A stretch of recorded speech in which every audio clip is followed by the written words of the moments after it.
Hello, this is Sara Lambert Bloom, the author of the book titled Island. And I'm sitting here in the beautiful Clark House of the Historical and Genealogy Society of Indiana County. And I want to thank Jonathan Bogart for bringing me back to, after our wonderful presentation at the Armory the other night, to bring me back to maybe give some more specifics that I want to confer to everybody about the history of Island and how I came about writing this book. So first I want to say, introduce myself as the daughter of James P. Lambert. My father was brought out, hired by the Rochester and Pittsburgh Coal Company in 1941 to come to Island to be its town manager. And he was retained in that position when we were bought by a salvage company in 1947. So he died in 1981.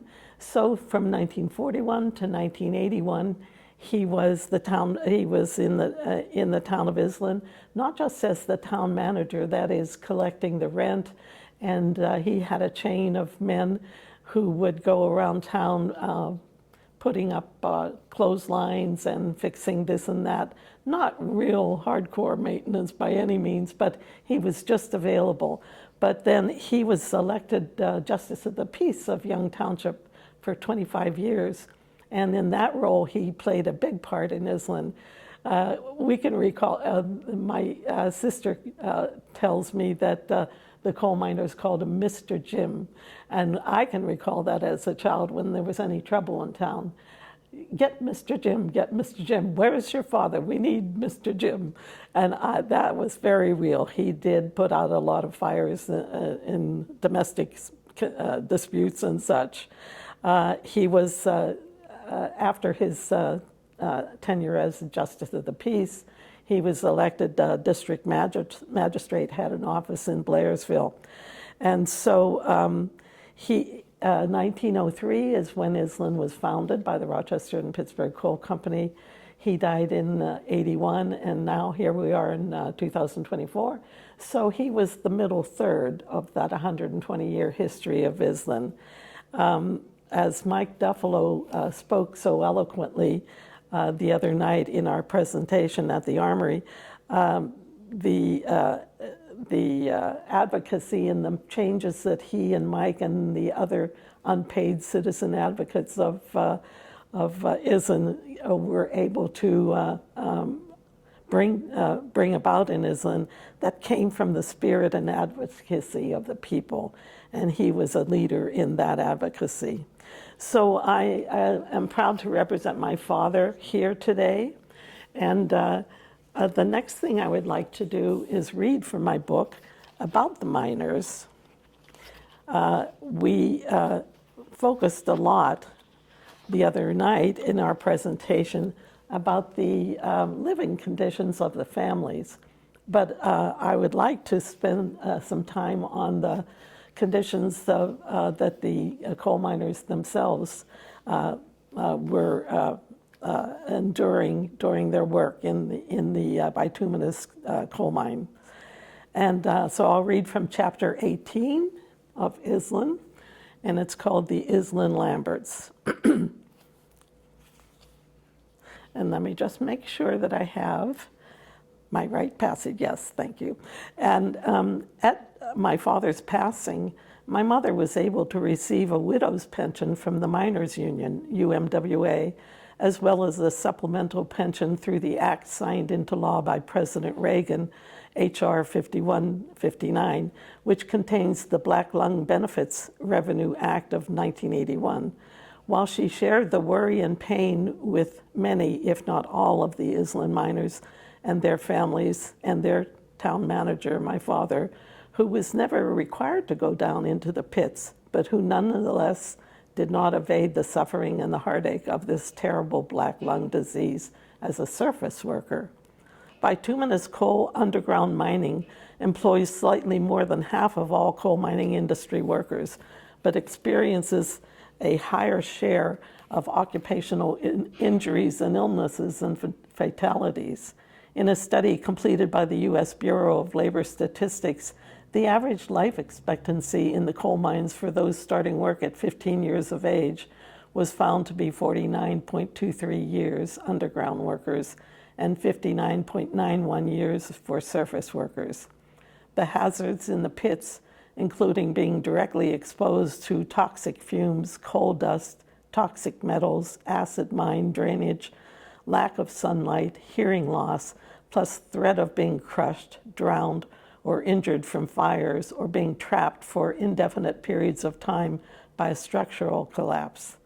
To give a sample statistic, during the 6-year period from 1915 to 1921, 222 miners died in Indiana County coal mines, almost one per week, countywide deaths. An explosion in the Island mines in 1940, the year before the Lamberts arrived in Island, took the lives of several beloved Island coal miners. It is remembered that the fiancé of one of those killed suffered what was called a nervous breakdown.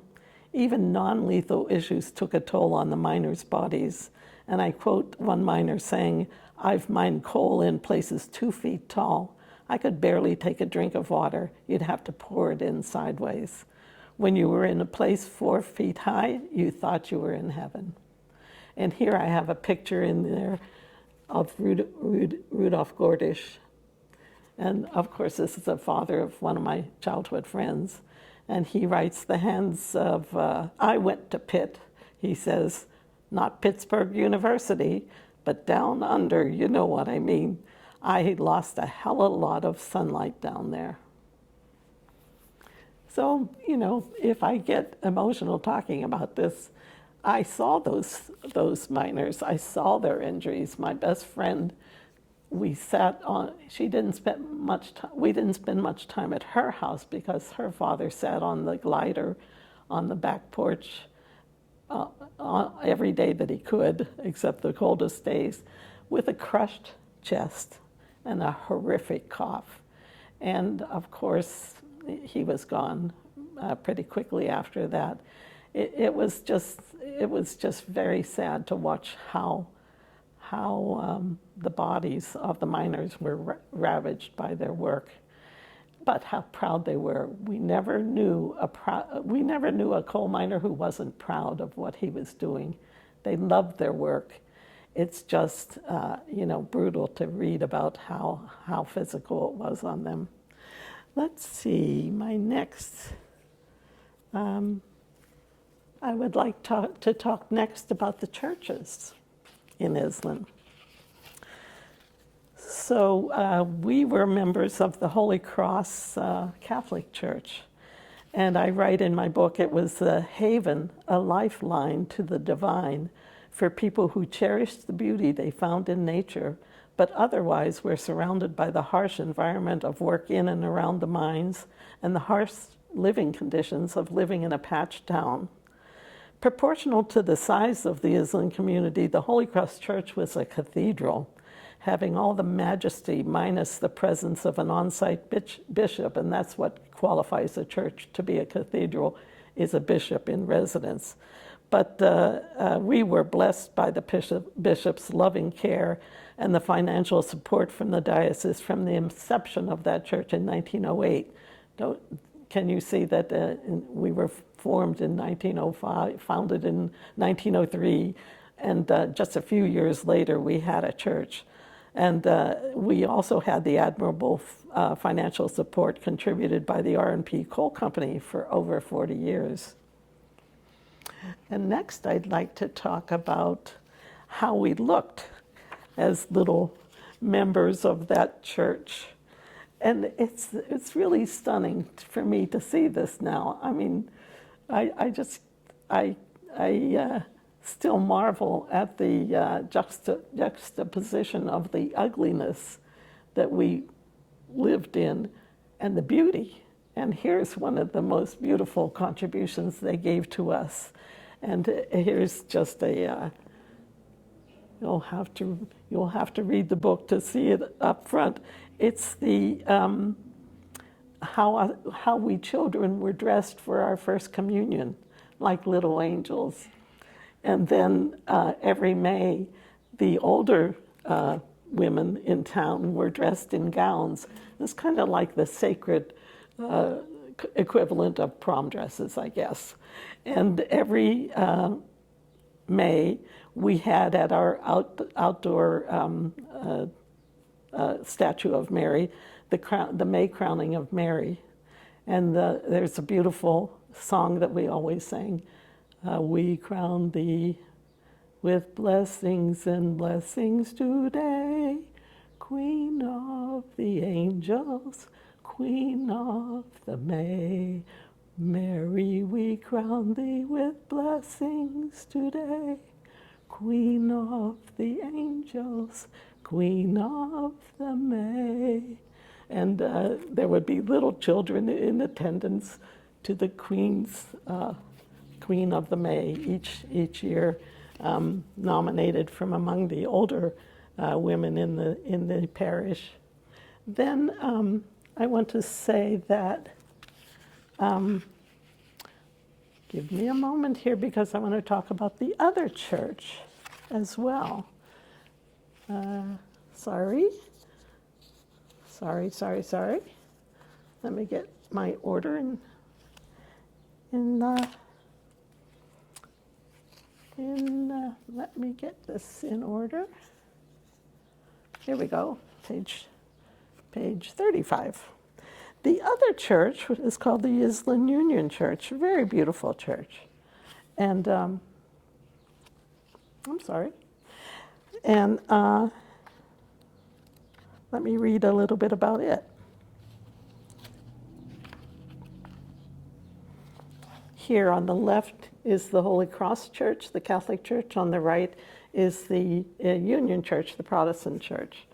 And in addition to the Holy Cross Church, an interdenominational Protestant church was named Island Union Church.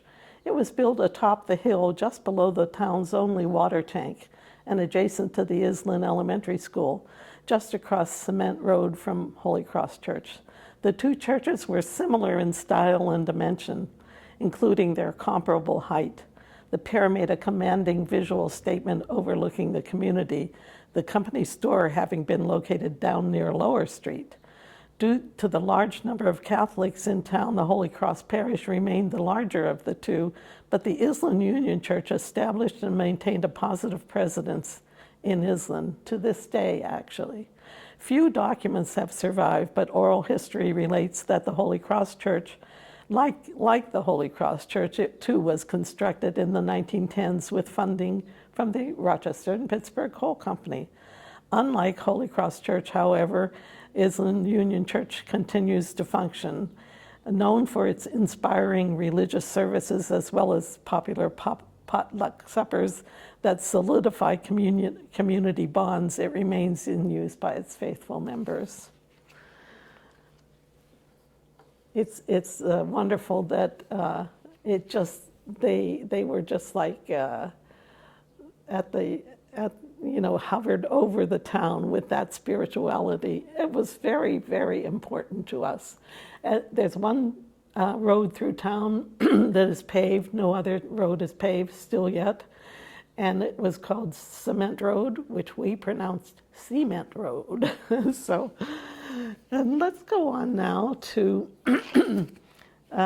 number 4, which is, there's a documentary being made by David Solomon, who is associated with WQED in Pittsburgh. And when he was out interviewing me last fall in Island, inside, he also followed me around town, and we discussed various high points of the town. But in my sit-down interview, he said, "So how do you feel about the hardships?" And I said, "Well, I have a long answer to that. I hope you have time for it because it starts in Ireland."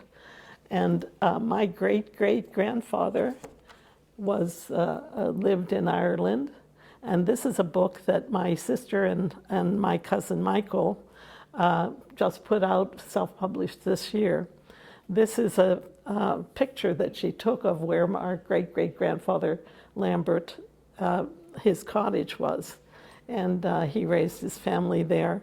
And it's torn down now, so when Marie was visiting Ireland, she took a picture of that, and then her daughter Elizabeth painted this acrylic portrait of that picture. It's titled a line from a Scottish-Irish song called "And We'll All Go Together." An Irish family immigrates to America. And of course, that was not by choice. In 1845, with the potato blight, 1,000,000 people died of starvation, and another 2,000,000 people emigrated to avoid dying from starvation. So I am of the generation, I'm one of the lucky ones that they were able to have the courage to get on whatever boats that they were packed into and get to America. He had to stay back because he was too sick to make the voyage. One daughter stayed with him to take care of him until he died, and then she joined the rest. And so the point being is that how do I feel about having to carry buckets of water when our water went dry every summer? Not good.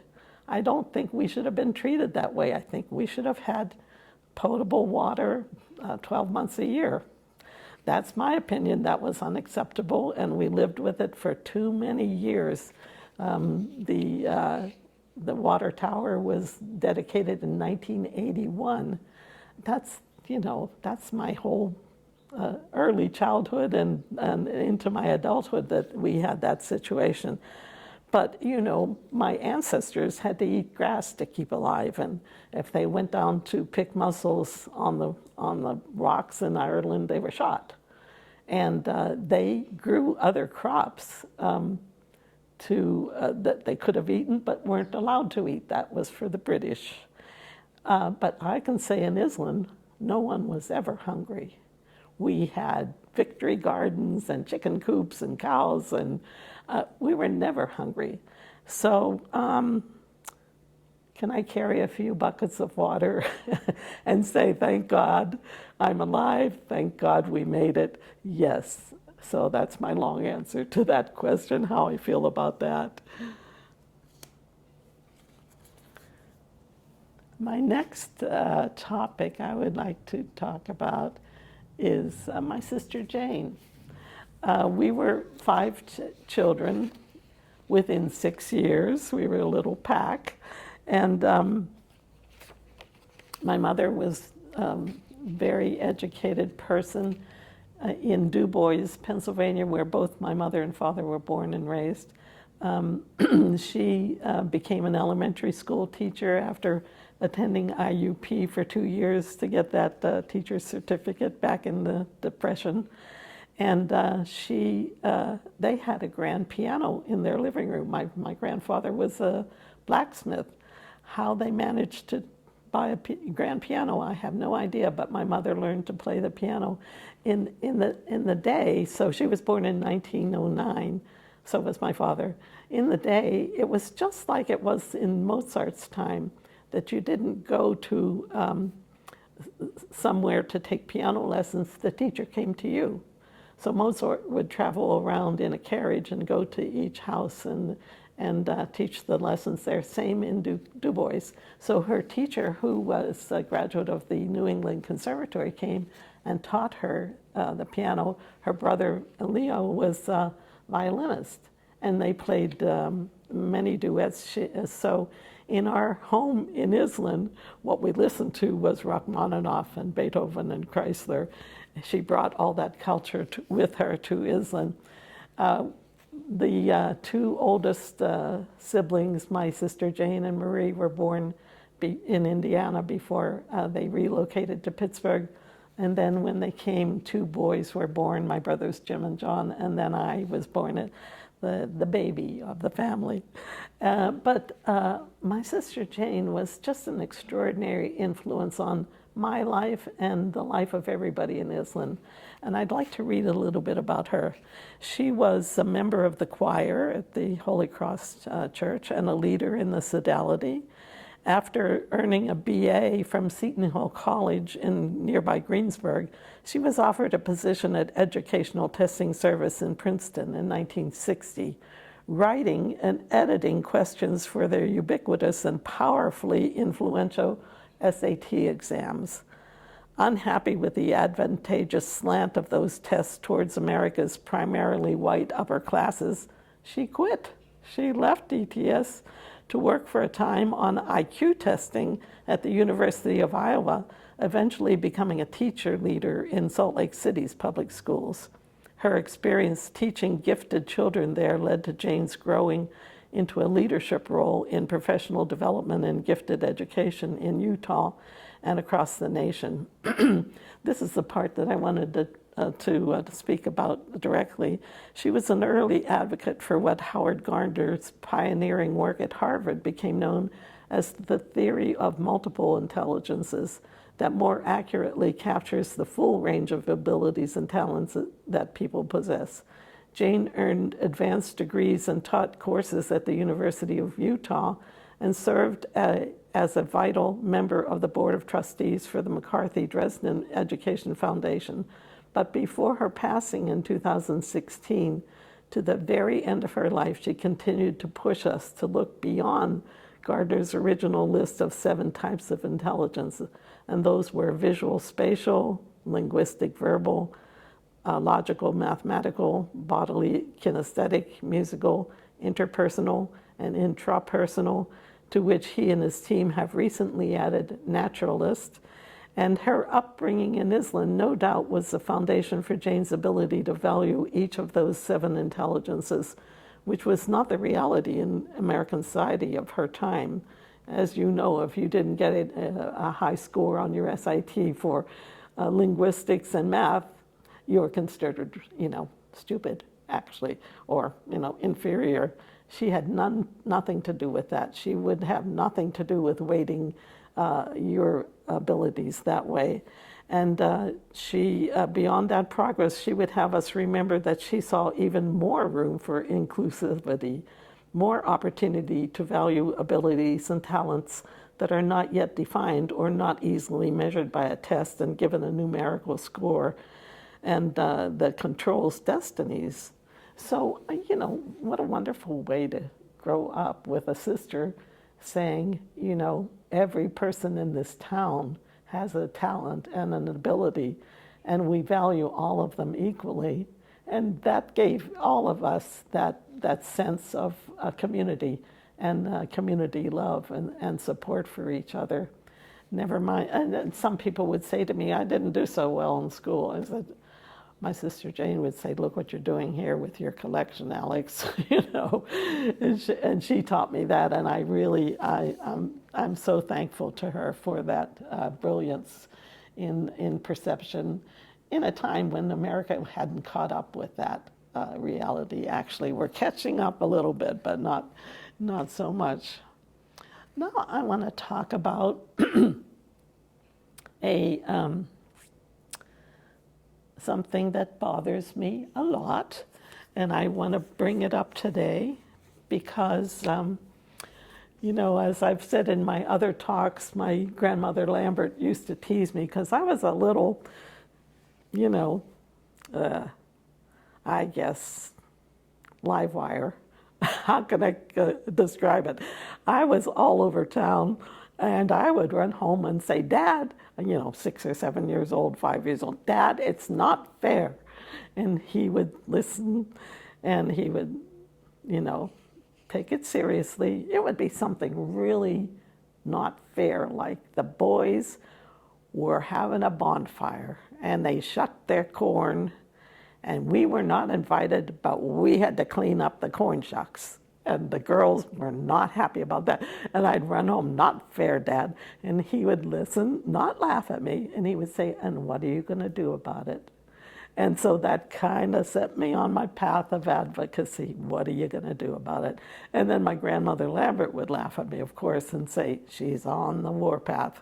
So I'm on the warpath about this. I don't know what to do about it. But I want to say, this is not fair. You can agree, you can not agree, but I need to say, here's something that I really think is not fair. It is Saturday Night Live's 20-year repeat performance comedy skit that's called Appalachian ER. I don't know if you've ever, I don't know if of anybody who stays up late enough to watch Saturday Night Live anymore, but just look on YouTube and you'll see, just type in Appalachian ER and you'll see what I'm talking about. It's not good-natured redneck humor like Jeff Foxworthy. It's not that. I mean, I think we can all laugh about that kind of thing.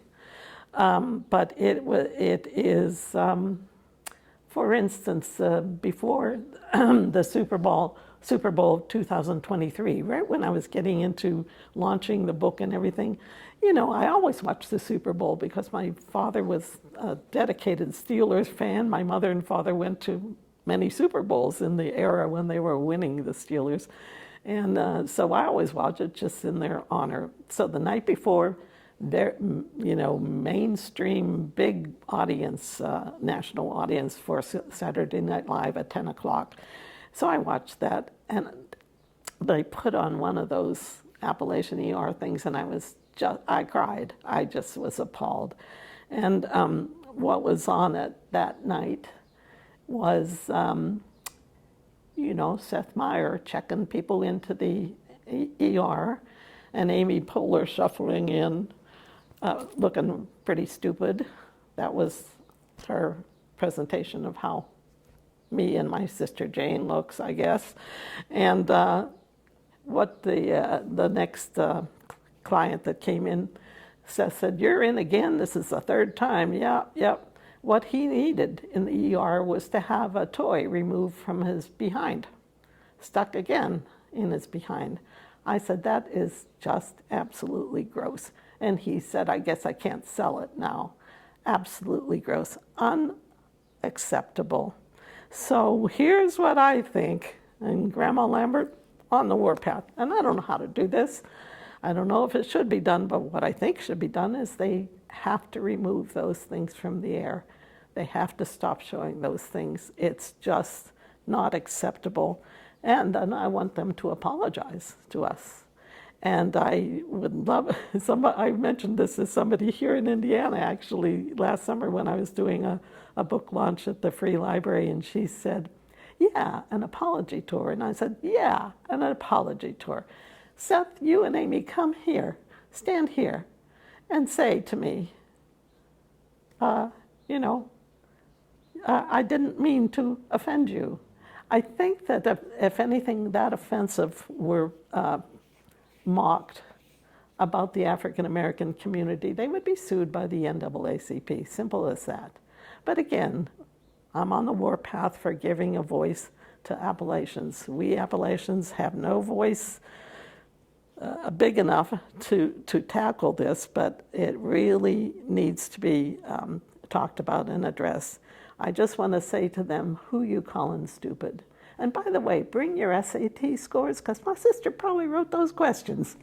And, you know, bring your collegiate diplomas and your trade certificates, because, you know, we want to see how you compare with what we do here.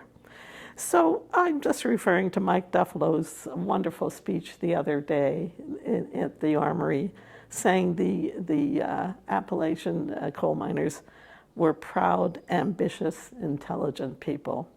And who thinks that in America about Appalachians? People think we're stupid, and they watch this stuff on prime television the night before the Super Bowl. It's not acceptable. Anyway, that's my rant, Grammy. I had to say it, and I said it. I hope it goes somewhere, because I find it extremely unacceptable. And I would like to go on talking just about the legacy of inspiration. And first of all, the back cover of the book is written by Marvin Ellison. I live in Maine now, and Marvin and I show up at every social advocacy event in Maine, no matter what it's for. He's quite a voice for social advocacy in Maine. I really admire him. He's a professor emeritus of Christian ethics at the Bangor Theological Seminary. And he writes I asked him to write a blurb for the back cover, and he writes, back in the day, critics of Jesus asked, can anything good come out of Nazareth? Similarly, today's question might be, can anything good come out of a coal mining town like Iselin, Pennsylvania, or any other rural backwater in America? Distinguished musician and educator Sara Lambert Bloom dares to answer a resounding yes. As an insider who grew up in Iselin, she speaks with authority about how this community suffered because it was literally owned by outside interests, but how it struggled mightily to find a better way. In this fascinating and inspiring story, Bloom writes passionately about how ordinary citizens can manage to do extraordinary things. Take time to ponder her description of the spiritual power and moral integrity of those living on the underside of history. She writes, the deeper I mined the story of my heritage, the more I realized what a rich pocket of humanity I grew up in. Perilous times teach us that we too need to claim this legacy of hope and resiliency for ourselves. People like you and me can stand up and change the world. If only we had the firm belief, if only we hold firm to our belief in social justice and our own self-worth, and never forget that we deserve better and we should expect better. So that's my take on social advocacy. And I also like to quote Margaret Mead, who says, never doubt that a small group of thoughtful, committed citizens can change the world. Indeed, it's the only thing that ever has. So I wanted to leave that with you today, but also end with a little list of my current advocacy. Of course, Iselin and the book and the development of goods and programs and services to bring Iselin a new center of community spirit there, with a daycare center and an elder care center, learning and technology center, arts and crafts center, a couple new businesses, a food co-op. Those things will enrich the lives of everyone that lives in Iselin now, and that's about 300 people, I would guess. And Fire Hall is a wonderful asset in town. It needs a new fire engine, and we're going to go after that too, because they've put up with hand-me-downs from other stations that are upgrading and pouring money into fire engines that are really just not appropriate for how hard they work and all the duties and responsibilities they hold for the communities of West Lebanon and Iselin. So we're going to work on that as well. But I just want to speak to my personal advocacy beyond or around or interspersed with my advocacy for Iselin is, of course, to give voice to Appalachian coal people. And I hope that my history book will win a Pulitzer Prize. I don't know that it will. We'll find out next month. But since 2017, the Pulitzer Prize has a category in history. Not one book on the history of coal country has ever won a prize. And so it's not about recognizing my writing. I've had enough accolades in my oboe career to last me 2 lifetimes. I want this for the community, and if it doesn't win, I want the next book written on our history to win. I want us to be on the national radar of important stories. The second wave of the Industrial Revolution of America was built on the backs of Appalachian coal miners, and our history needs to be preserved. In Maine, I worked with a good friend for 5 years. We worked on this Her husband thought we were nuts, but we never gave up. And we finally got the Maine legislature to pass H.R. 1046. It's called the Hunger Prevention Act. Now, Maine has a huge mass of geography, but we have a very small population, 1.3 million people. Can you believe that? That's smaller than the city of Philadelphia, or, you know. But out of 1.3 million, guess what? Over 200,000 go to bed hungry. Not okay. It's not okay. And we just were unrelenting, which I learned in Islin. And we finally got it passed, and we're so excited. This year's tax return might start us on the right path. What we did was get the legislature to pass each Maine resident who files an income tax in Maine has the opportunity to check off a box, $5 voluntary contribution. It'll be deducted from their refund or billed to them if they aren't awarded a refund. And that $5, if half of the 800,000 taxpayers in Maine check that box, will raise $2 million a year. I think that will go a long way to ending hunger in Maine. We sure hope it will. But then Maine is a very, it's vacation land for many, many wealthy people along the coast with their McMansions, you know, and they're not paying Maine income tax. So we're going further, and we're trying to commission a major composer to write a hunger anthem.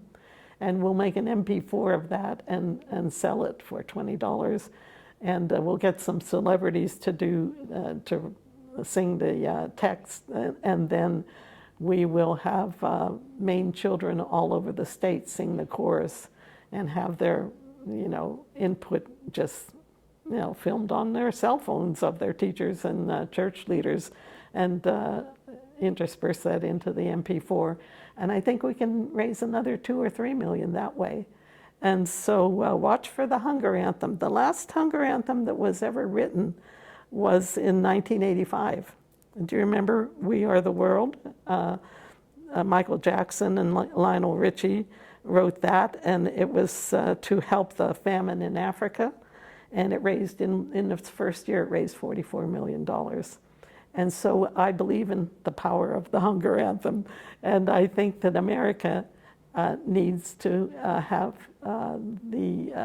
follow Maine's lead in that little checkoff box that will go a long way to raising, and then do their own recording of the hunger anthem with their own local children singing the choruses. And, you know, I mean, the power of creativity. We can eliminate hunger in America. It's not, there's no lack of food. There's lack of money to network the food to the people who need the food. And a simple thing like a hunger anthem could do it in a matter of several years. So I'm on the warpath about that for sure.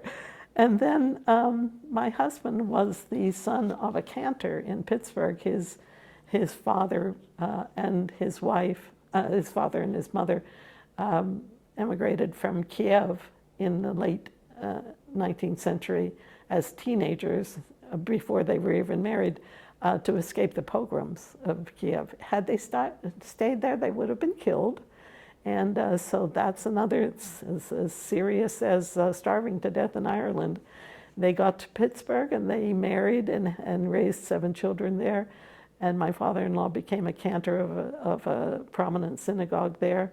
And so anti-Semitism is a big issue in my life, even though I did not convert to Judaism. And in Maine, we have very few people of color. We have very few Jews, but we have white nationalists parading around talking about bad stuff. And so I am really promoting the book of one of my students wrote.